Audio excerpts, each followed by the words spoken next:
Hi, it's Persephone. Welcome to my channel. Thank you for being here for this January bookish wrap up. I'm here to talk about all the books I read in January, and I read a surprising amount in January. I actually decided that I wasn't going to have a book number goal this year. I felt like that was holding me back.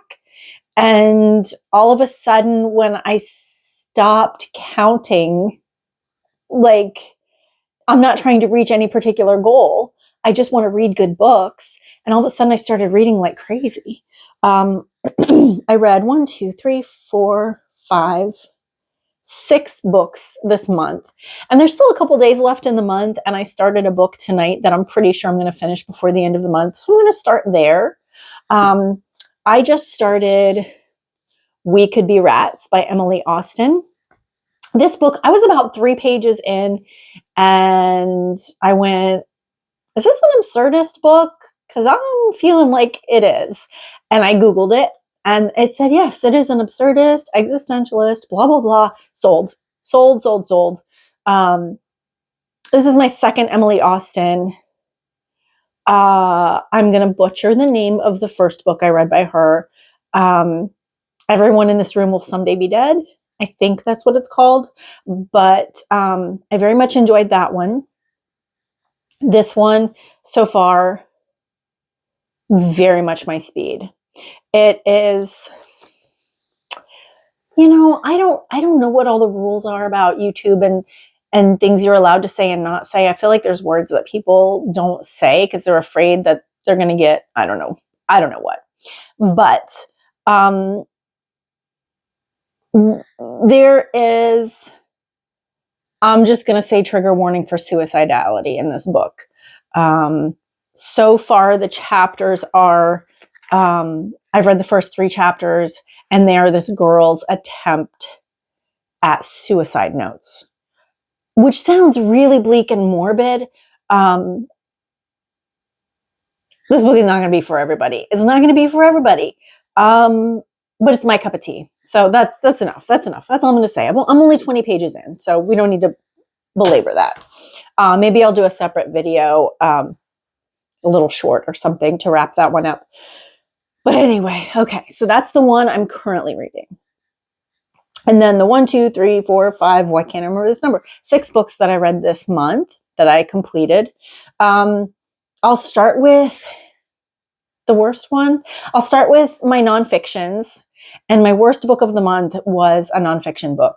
And I hate to do this. Do any of you who do this kind of stuff, do you feel bad to give a bad review? But I feel like I don't want to just put out there, oh, I love this, and just like not talk about the books that I don't. So take this for what it's worth, but I thought this book was terrible. Kitchen Table Tarot by Melissa Sainova.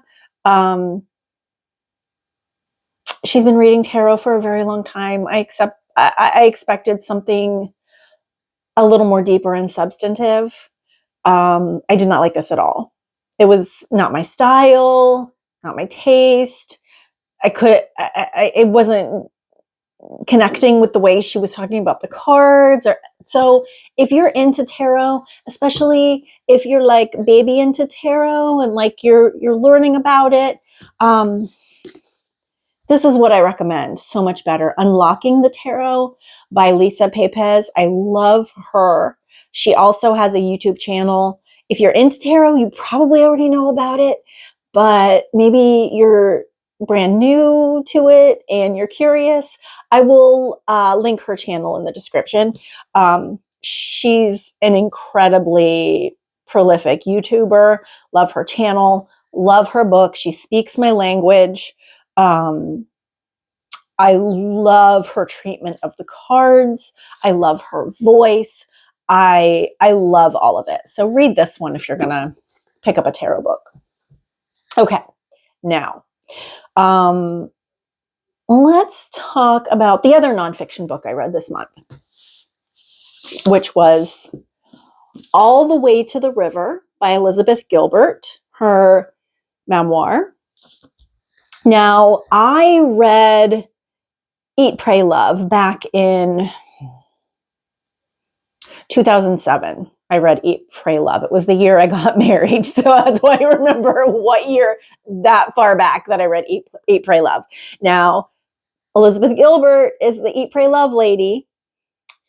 And this book is about what happens like 10 years after Eat, Pray, Love. If you read the book or watched the movie, you know she finds a lovely Eat, Pray, Love husband at the end. She gets married, lives happily ever after for 10 years. And then this is the book that happens after that. It is her journey. I mean, the simplest way to say it is, she realizes she's in love with her best friend. And she realizes this when her best friend gets diagnosed with terminal cancer and goes to be with her best friend, now lover, partner, whatever you want to call it. And it's a story of love, of desire, of addiction, of craving. It is, she says inside the book, like, and I've heard several people very disgusted by this and very just kind of hating on this book for what Elizabeth Gilbert says in one page of this book, literally one page. So I felt like she said it at the beginning of the book, but I don't know, I'm missing it. She, like, one page of the book is devoted to how she wants to kill her best friend / lover when she relapses into drug addiction. This is hardcore, this book. This is hardcore into addiction, and not just substance abuse, addiction to drugs and alcohol, but Elizabeth Gilbert goes into her sex and love addiction and what she's been learning over the years about that and dealing with that in herself. So I thought it was a lot of things, this book. After I finished it, I texted my best friend about it. And I said, I'm trying to think of how to describe this book other than just calling it intense. And I went back and I found the string of texts. I just kept sending her texts, one-word texts, as a new word would come to me about this book. So I sent her this string of texts after I said, I'm trying to think of what else to call it besides intense. I said stunning, brave, vulnerable, raw, ugly, and beautiful. It's all those things and more.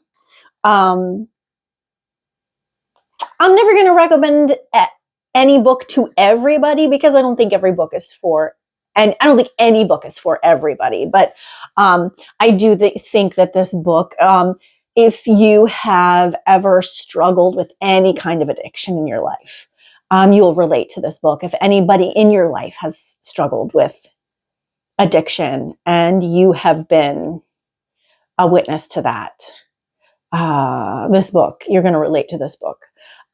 If you've ever been passionately, madly in love, you'll relate to this book. Enough said. Really beautiful. All the Way to the River by Elizabeth Gilbert, a memoir. And now the fiction books. I read 4 fiction books this month. So let's start with Alice Feeney, because my last video was about my journey to acquire My Husband's Wife by Alice Feeney. I purchased this book, I want to say, on a Thursday night, and I was finished with it by Saturday morning. So loved this book. Alice Feeney is the queen of twists. I feel like somebody put that somewhere, wrote that somewhere about her. I don't know, somewhere I saw it. But dark and twisty. Yeah. Christina and Meredith have nothing on Alice Feeney, if you know what I'm talking about. Her twists and turns are fantastic. This book is about, it starts with this woman, Eden, who goes for a run. And when she gets home, her key doesn't fit in the lock. And there's a woman who looks very similar to her saying, no, you're not Eden Fox, I'm Eden Fox. And then we get what's happening in this present timeline. And then we get 6 months ago, what was happening with this other character, Birdie. And you eventually see how these are connected. But Alice Feeney is wonderful when it comes to weaving together these different parts of a story that seem like they don't go together at all, and you kind of can't quite figure it out. And you get deeper and deeper. I was like halfway through the book, and I remember my husband walked in the room, and I was like, I don't know what the fuck is going on. And I just kept reading. And I mean, by the end of the book, the last few chapters, she brings everything together in just a fantastic way. And you're seeing more twists and revelations all the way through to the last page of the book. Typical Alice Feeney. There's a reason she's my favorite. Highly recommend. So far, I recommend every Alice Feeney book I've ever read. But yeah, my husband's wife, recommend this one. Let's go to my book club book. We just talked about this tonight. The Names by Florence Knapp. Now, I was really interested in this one. And the premise of this book is, it says, the extraordinary novel that asks, can a name change the course of a life? So, this woman, Cora, has a baby, and she has to go register, for the birth certificate and give them the baby's name. And her husband has decreed that she will name this baby boy Gordon after him. Her daughter, who's 9, has another idea of what she thinks the baby should be named. And Cora, the mom, has her own idea of a name that she would like to name the baby.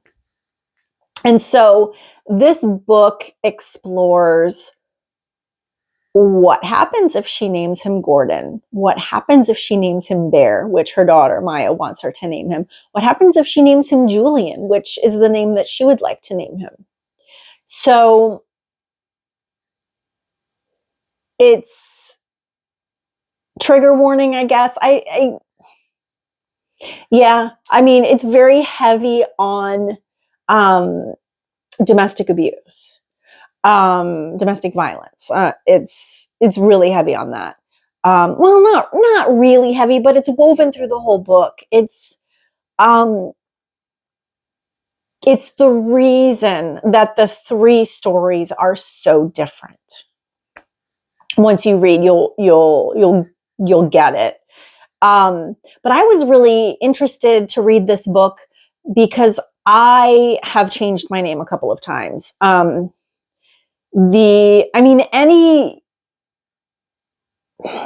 like 90-something% of women who get married change their last names. So, and I know a lot of women don't feel super comfortable with that. Some love it. I changed my name the first time I got married, and I hated it, hated it, hated it, hated it. I did not. I went back to my birth name when I got divorced. And then when I got married to my husband, who I've been married to now for a long time, since 2007. I never changed my last name. I did, however, change my first name many years ago in my 20s. I changed my first name.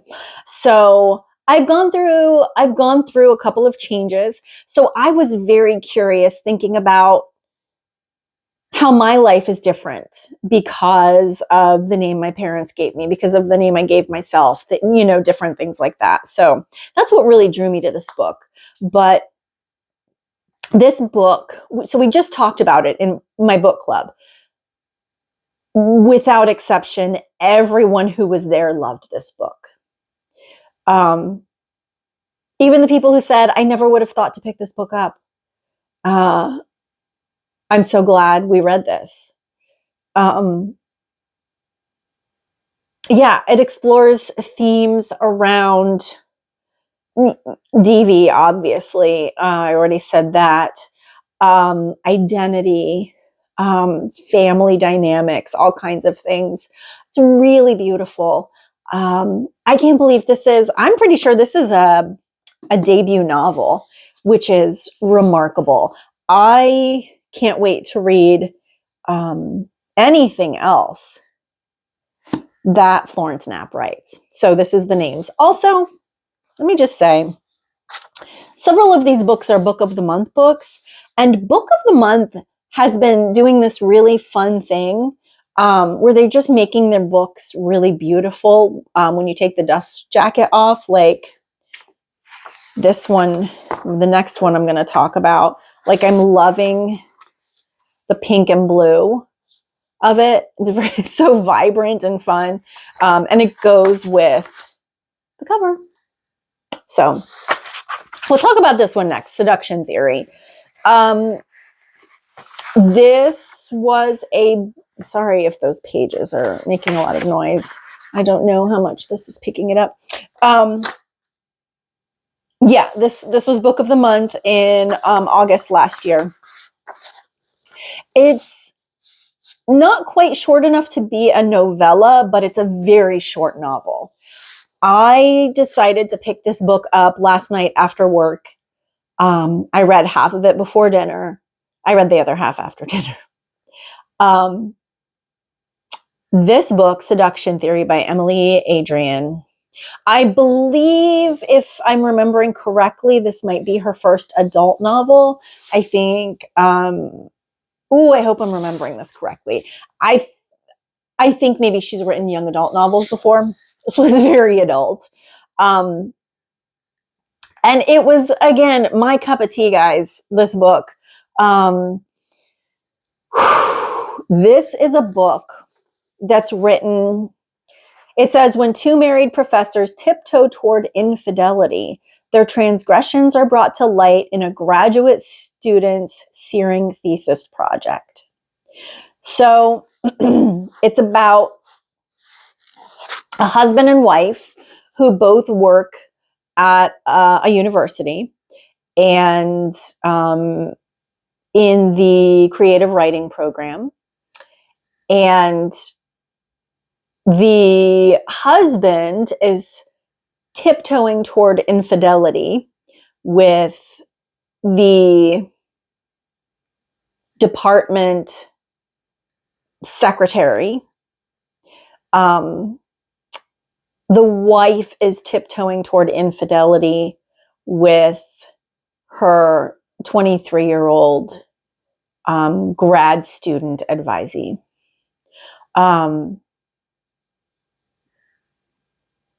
I'm a sucker for this kind of story. Stories that explore longing and desire 20 years into a relationship. That's a story that appeals to me. Stories that involve student teacher in that college setting. Fun fact about me, when I was 23, I had a summer affair, not affair in like, nobody was married or anything, but I don't know what to call it, but a summer thing of some sort with my 53-year-old college professor. So, and I loved that man. I loved that man. He was my philosophy professor. I loved his brain. Yeah. So, and I was 23 and I was into making bad choices. But I'm a sucker for those kinds of student teacher, what's going to happen, kind of stories. So anyway, Seduction Theory. It's got low ratings, but I gave it a four stars. I don't always rate every book that I read. I did rate this one 4 stars. Honestly, the thing that bothered me most about this book was that the author referred to the 40-year-old professors as Gen X. I'm about to be 50, and I'm a young Gen X. So 40s, solidly millennial. And this book was, just came out. So if it would have given a date that this was supposed to take place when that those ages made sense, it wouldn't have bothered me so much. For some reason, that bothered me. Of all the things in this book, that's the thing that bothered me. So, whatever. Take it for what it's worth. But Seduction Theory. Quick read. Maybe 205 pages, something like that. Large font in the book of the month book. And honestly, this is a strange thing to comment on too, but I liked the actual font that this was the typeset in. So I enjoyed that experience of reading the paper book. Okay, finally, the last book on my list of books that I read this month is Julie Clark's The Ghostwriter. And look at this, gorgeous. It's so beautiful. I love it. The Ghostwriter by Julie Clark. This is a book about a woman who is a ghostwriter, obviously, and she is hired to ghostwrite for her father, who she is estranged from. And he is, in his own right, a novelist. And she thinks he's wanting help ghostwriting a novel and doesn't understand why. Turns out he wants help writing his memoir. And this father, when he was a teenager in the 70s, 2 of his siblings were murdered. And it was never really solved or anything like that. And he never really talked about it. He would never answer any questions about it. People always thought he was a little suspicious, although he had an alibi. So this book is kind of the mystery behind what happened back in 1975. And also in modern day, it explores the relationship between this father and daughter who have been estranged. And another story I'm a sucker for is father-daughter stories. I love a father-daughter story because my dad and I are very close. We've gone through turbulent times in the past, but in all the recent years, as I've been an older adult, we've been very, very close. So I love a father-daughter story. It's really cool getting to know from a certain perspective the father's little sister, who was murdered in the 70s, but there's a way that you kind of get to know her and experience a little bit of that time period through her eyes. So that was pretty cool. I really enjoyed that. I'm sorry, I don't want to say too much about any of these books. I don't want to spoil anything.